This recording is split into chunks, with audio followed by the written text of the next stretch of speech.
क्या आपका पैसा भी एक ही बैंक में जमा है दोस्तों? क्या आप एक ही बैंक में इन्वेस्टमेंट करते हैं? क्या आपका पूरा पैसा मेहनत की कमाई पाई पाई की कमाई का एक ही बैंक में डिपॉजिट करते हैं? आज की वीडियो को पूरी तरीके से ध्यान से जरूर देखिए, आपको बहुत ही महत्वपूर्ण जानकारी देने वाला हूं। वापस कम बैक करके आ गया हूं और जोश के साथ नई वीडियो में आप लोगों के लिए लेकर आया हूं शानदार धमाकेदार वीडियो। शुरू से लेकर अंत तक जरूर देखिए, बहुत ही महत्वपूर्ण जानकारी इस वीडियो में बताने वाला हूं दोस्तों। अगर आप एक ही बैंक में एक ही जगह बहुत सारे अकाउंट खुलवा कर रखे हैं और सभी में अलग अलग जगह पे बहुत सारा पैसा आपका इन्वेस्टमेंट है, तो आपका पैसा बैंक के डूब जाने पर, बैंक के दिवालिया हो जाने पर, बैंक संकटग्रस्त हो जाने की स्थिति में कितना रुपए आपका सुरक्षित है, वो आज के वीडियो में जान लीजिए, वरना आपके पैसे पे डकैत हो सकती है दोस्तों। तो जान लीजिए, ये नियम बहुत ही जरूरी है आपको जानना, वरना आपको बाद में पछताना पड़ सकता है दोस्तों। आपकी मेहनत की पाई पाई कमाई, जो आप खून पसीने की कमाई को डिपॉजिट कर देते हैं इन बैंकों में, और वो बैंक कितना सुरक्षित है ये जानना आपके लिए बेहद जरूरी हो जाता है दोस्तों, क्योंकि आप इतने मेहनत दिन रात करते हैं, उसके बाद पाई पाई जोड़कर आप अपना पैसा लगाते हैं। तो आपको ये जरूर जानना चाहिए कि आपका बैंक सुरक्षित है या नहीं, आपके पैसे की कितनी सुरक्षा, कितनी गारंटी भारत सरकार देती है दोस्तों। वित्त मंत्री निर्मला सीतारमण ने बजट 2021 में DIGC एक्ट में संशोधन का प्रस्ताव रखा और केंद्रीय मंत्रिमंडल ने इसे जुलाई 2021 में इस एक्ट को मंजूरी दे दिया और संसद ने भी इसे पारित कर दिया दोस्तों। और 1 सितंबर 2021 को यह नियम, यह एक्ट लागू हो गया दोस्तों। यह एक्ट जो है आपको सुरक्षा प्रदान करता है, कि इंश्योरेंस प्रदान करता है आपके बैंक के डिफॉल्ट हो जाने की कंडीशन पर।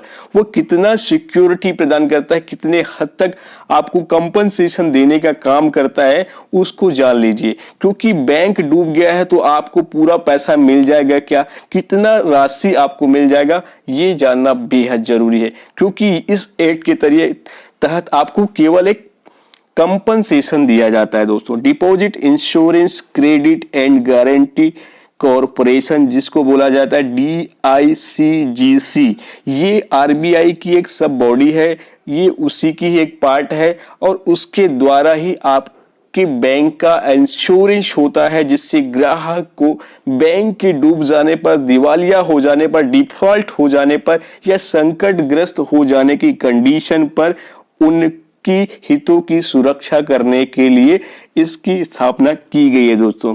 अब इस एक्ट में संशोधन के बाद, यानी कि पहले क्या कंडीशन था और अभी संशोधन जब हुआ 2021 में बजट के बाद, तो सभी बैंक के डूबने या दिवालिया या संकटग्रस्त हो जाने पर ग्राहक या डिपॉजिटर जिन्होंने पैसा जमा किया है, उनको 90 दिन के अंदर 5 लाख रुपए तक की ही रकम देने का इसमें प्रावधान है दोस्तों। यानी कि आपका 5 लाख रुपए तक ही सुरक्षा की गारंटी सरकार देती है, चाहे आप 1 करोड़ डिपॉजिट क्यों ना किए हो। तो पहले यह जो प्रोसेस है रकम मिलने की डिफॉल्ट हो जाने के बाद बैंक की, वो 1 से 2 साल तक प्रोसेस चलता रहता था, और जो ग्राहक है, जो बैंक का डिपॉजिटर है, वो बैंक के चक्कर लगाते रहता है, कब मेरा पैसा मुझे वापस मिलेगा, ये उनको बार बार चक्कर लगाना पड़ता था दोस्तों।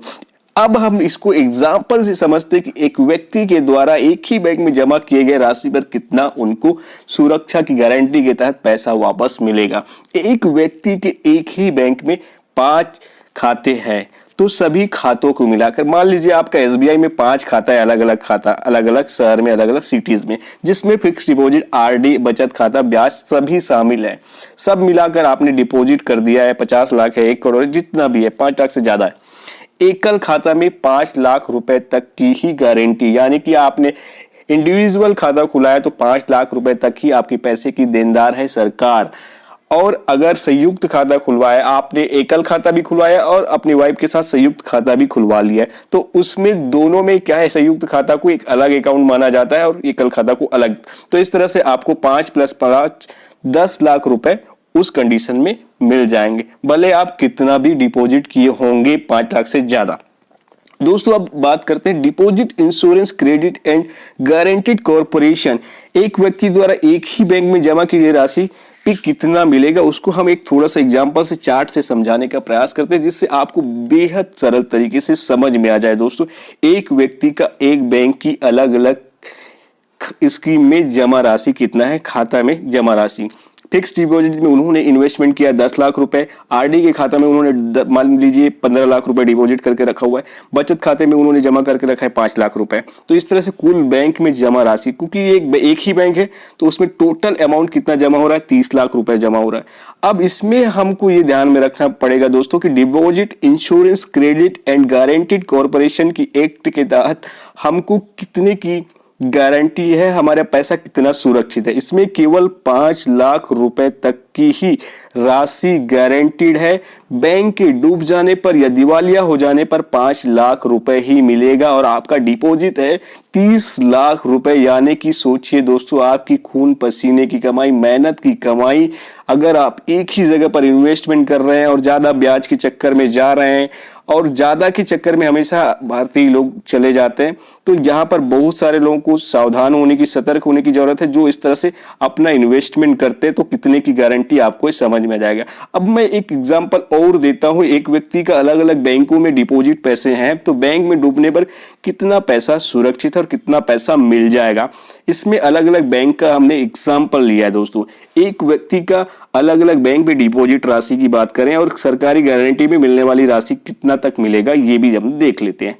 स्टेट बैंक में मान लीजिए आपका 20 लाख रुपए जमा है भाई। बैंक ऑफ बड़ौदा में बात करें तो 5 लाख आपने डिपॉजिट करके रखा है। बैंक ऑफ इंडिया में आपने 15 लाख रुपए डिपॉजिट करके रखा। पंजाब नेशनल बैंक में आपका 7 लाख रुपए डिपॉजिट है और यूको बैंक में मान लीजिए आपने 2 लाख डिपॉजिट की। इस तरह से टोटल जो अमाउंट आपका जमा है अलग अलग बैंकों को मिलाकर 49 लाख रुपए। अब मान के चलिए कि अगर कुछ कंडीशन से ये सारे बैंक डूब गए, ऐसा कभी नहीं होता, बट अगर हम एग्जाम्पल से समझने का प्रयास करें कि ये सारे बैंक अगर एक साथ डूब गए तो क्या होगा कि कितना राशि आपको टोटल मिलेगा। तो यहाँ पर 5-5 लाख रुपए तक ही मिलेगा। यहाँ पर यूको बैंक में 2 लाख रुपए डिपॉजिट है तो 2 लाख ही मिलेगा, उससे ज्यादा नहीं मिलेगा। तो 7 लाख वहां पर डिपॉजिट है तो 5 लाख तक ही छूट मिलेगा। इस तरह से टोटल 22 लाख रुपए ही मिलेगा। आपका जमा है 49 लाख रुपए, यानी 49 लाख रुपए जमा के ऊपर आपको केवल 22 लाख रुपए का ही क्लेम कर सकते हैं गवर्नमेंट के पास। तो ये आपको समझना बेहद जरूरी है। बहुत सारे बैंक और फाइनेंस घोटाले आपको सुने होंगे दोस्तों। चर्चित बैंक और इन्वेस्टमेंट घोटाले की बात करता हूँ, शारदा चिटफंड घोटाला जो पश्चिम बंगाल में 2014 में आया था। इंदिरा प्रियदर्शनी बैंक घोटाला भी बीच में रायपुर में 2006 में हुआ था और यस बैंक घोटाला हाल ही में हुआ था 2018 में और अपेक्स बैंक घोटाला भी हुआ था 2010 में। छत्तीसगढ़ में भी चिटफंड कंपनियों में बहुत सारे घोटाले हुए 2010 के अंतर्गत दोस्तों। ये सारा चीज घोटाला हुआ है ज्यादा रिटर्न देने के नाम पर, आपको अट्रैक्ट करके, आकर्षित करके योजनाओं में निवेश करवाते हैं और बाद में ये 9-2-11 हो जाते हैं या फिर वो डिफॉल्टर हो जाते हैं या खुद को दिवालिया घोषित कर लेते हैं और वो बैंक और वो कंपनियां बंद हो जाती है और आपका पूरा पूंजी डूब जाता है दोस्तों। तो इसलिए सतर्क हो जाइए, सावधान हो जाइए और सोच समझकर सही इन्वेस्टमेंट कीजिए, पोर्टफोलियो बनाइए। भारत की सरकारी बैंकों की लिस्टिंग है, आपको ज्यादा से ज्यादा सरकारी बैंकों में इन्वेस्टमेंट करने पर फोकस करना चाहिए। ज्यादा ब्याज के चक्कर में, ज्यादा रिटर्न और पैसा डबल होने के चक्कर में हम अधिकतर गलती कर बैठते हैं, तो थोड़ा सा सावधान हो जाइए। पैसा सिक्योरिटी बहुत ही इंपॉर्टेंट है, हम उसको मिस कर जाते हैं, हमेशा बार बार मिस कर जाते हैं दोस्तों। तो इसको ध्यान में रखिए। ये सारे 12 बैंक है वर्तमान में जो सरकार की है, इसमें आप इन्वेस्टमेंट कर सकते हैं। अलग अलग पोर्टफोलियो बनाकर इन्वेस्टमेंट कीजिए, एक ही जगह पूरा का पूरा पैसा मत लगाइए। वीडियो कैसा लगा कमेंट कर जरूर बताइए। मिलते हैं नए वीडियो में नई जानकारी के साथ। चैनल को लाइक, सब्सक्राइब और शेयर जरूर कीजिए। धन्यवाद।